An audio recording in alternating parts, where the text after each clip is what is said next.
Bonjour mes amis, j'espère que vous allez bien. Je voulais vous faire cette petite vidéo pour réagir à une vidéo d'un youtubeur que j'ai vu il y a quelques minutes où il expliquait toutes ses addictions. Et en fait, dans le début de la vidéo, en tout cas la première partie de la vidéo, il explique qu'il a perdu plus de 10 000 euros juste en paris sportif.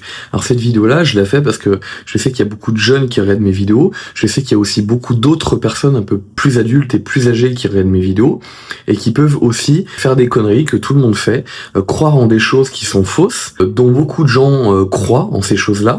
Et je pense que cette vidéo peut rendre service à beaucoup de monde. Donc je vous le dis tout de suite, n'hésitez pas à la liker, à la partager et surtout à vous abonner à la chaîne. Ça nous aiderait énormément. Et puis on commence tout de suite la vidéo. Ce youtubeur que je viens de regarder, il expliquait dans sa vidéo au début qu'il avait eu plusieurs addictions. Et la première addiction qu'il déplie dans la vidéo explicative, c'est les paris sportifs. Il expliquait qu'au début, pendant quelques jours, il avait gagné, je crois, jusqu'à 2-3 000 euros. Et ensuite, il a misé 8 000. L'histoire, vous la connaissez. Qu'est-ce qui va se passer? Il va pas pouvoir miser les 8 000. Il va miser les 8 000 sur une autre mise. Et là, qu'est-ce qui va se passer? Je vous le donne en 1000. Il va tout perdre. Il va recommencer une autre fois. Et il va à nouveau tout perdre, je crois, si je me rappelle bien de la vidéo. En tout, il va perdre plus de 10 000 euros. Et cette vidéo-là que je voulais vous faire aujourd'hui, c'est une vidéo où je voulais vous avertir, en fait, que tous ces trucs dont on dit qu'on gagne beaucoup, mais il n'y a pas que les paris sportifs, il y a aussi la crypto, toutes les techniques où en fait on retire, on remise, ou alors le trading, quand on parle d'actions. Le trading est très différent des investisseurs, des gens qui achètent des actions pour les garder 10-15 ans, en tout cas un certain nombre de temps, ou qui achètent des ETF. C'est pas du tout pareil le fait d'investir et le fait de faire du trading. Et il y a des youtubeurs qui font croire en fait que tout ça est facile, qu'on peut se faire de l'argent très facilement, et surtout qu'on peut se faire des gros gains, des x2, x10, x20, x50, x100, de manière très rapide, de manière très simple. La seule question que je voulais vous poser pour tous ceux qui regardent cette vidéo là aujourd'hui, c'est: est-ce que vous avez déjà vu des gens qui ont gagné leur vie avec ça? Est-ce que vous avez déjà vu des gens qui sont devenus très riches avec ça? Et je vais même vous poser une autre question. Dans les gens que vous voyez qui pratiquent ce genre de truc, par exemple, on va prendre l'exemple de paris sportifs, et ne prenez pas l'exemple de gens que vous voyez sur internet, mais prenez l'exemple par exemple de gens qui font des paris sportifs que vous voyez tous les jours autour de vous. Par exemple, vous descendez de votre appartement, vous prenez le premier bureau de tabac, les 2-3 premiers bureaux de tabac, vous faites la moyenne des gens qui sont dedans et qui parient tous les jours, voire toutes les semaines.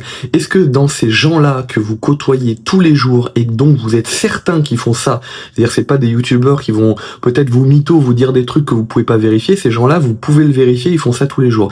Et ben, est-ce que dans ces gens-là, cet échantillon de personnes-là, est-ce que c'est des gens dont vous voyez qui partent très souvent en vacances, qui ont des grosses voitures, des grosses maisons, qui mettent à l'abri leur famille? Moi, ce que je remarque, et j'en vois des gens qui font des paris sportifs tous les jours en bas de chez moi, dans des cafés, ce genre de trucs, c'est tous des gens qui sont plus pauvres les uns que les autres. Donc, en fait, ça sert à rien de... Souvent, moi, j'étais pareil pour tout ce qui est YouTube. Je me disais, il faut que je trouve des techniques pour faire des vidéos, des trucs compliqués. Mais en fait, la vie n'est pas compliquée. Il suffit de voir ce que vous voyez au quotidien, tous les jours, et de ne pas chercher de complications. Si les gens qui vous disent de faire des trucs, en vous disant ces trucs-là vont vous rapporter énormément d'argent, mais vous voyez qu'il y a plein de gens qui font ces trucs-là et qui sont toujours aussi pauvres que les pierres du chemin. Qu'est-ce que ça veut dire? Ça veut dire que ces gens-là vous mytho. Et ça veut dire que ces gens-là gagnent de l'argent sur votre dos, mais avec d'autres manières. Par exemple, des formations frauduleuses, ce genre de choses. Je vais pas rentrer dans les détails. Et de manière générale, vérifiez bien, de manière très simple, sans chercher de complications, ce qu'on vous dit pour ne pas tomber dans les pièges. Et deuxièmement, toutes les choses dont on vous présente, surtout en France, pour gagner de l'argent extrêmement vite, surtout aux jeunes qui, la plupart du temps, peuvent prendre un peu plus de risques, c'est vrai, au niveau financier, que les gens qui sont plus vieux, mais on leur présente ça aussi parce qu'ils ont un goût du risque qui est beaucoup plus important. Tous ces trucs qu'on vous propose, c'est de la mec. C'est de la mec qui a perdu 10 000 euros. Avec 10 000 euros, on est clair, il aurait pu faire un appel de fonds et lever 100 000 euros pour acheter un appartement et le louer. Et cet appartement, par exemple, dans 10-15 ans, il aurait pu lui rapporter, en France, après impôt, peut-être 500 euros. En revendant l'appartement et en le mettant à l'étranger, il aurait pu lui rapporter 700 euros. Et ça, c'est 500-700 euros qu'il va avoir au bout de 10 ans, mais qu'il va avoir à vie. C'est pas 10 000 euros qu'il va perdre, qu'il ne va jamais revoir.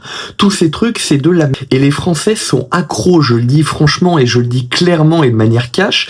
Il y a un sondage dont on avait parlé dans un reel sur la chaîne, dans une vidéo courte, il y a quelques mois pendant l'été, qui disait que les Français préféraient largement les paris sportifs et les passes comme ça à la bourse. Et ne vous étonnez pas si les Français sont toujours aussi pauvres.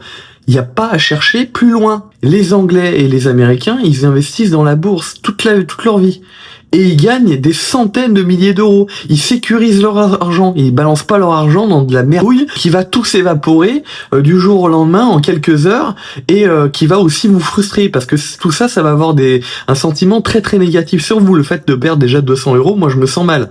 Donc le mec qui a perdu 10 000 euros, bref, bon courage à lui. Et puis c'était juste cette vidéo là pour vous avertir à quel point tous ces trucs là c'était de la merde. N'hésitez pas à liker la vidéo, à vous abonner. Quant à moi, je vous dis à bientôt. Ciao!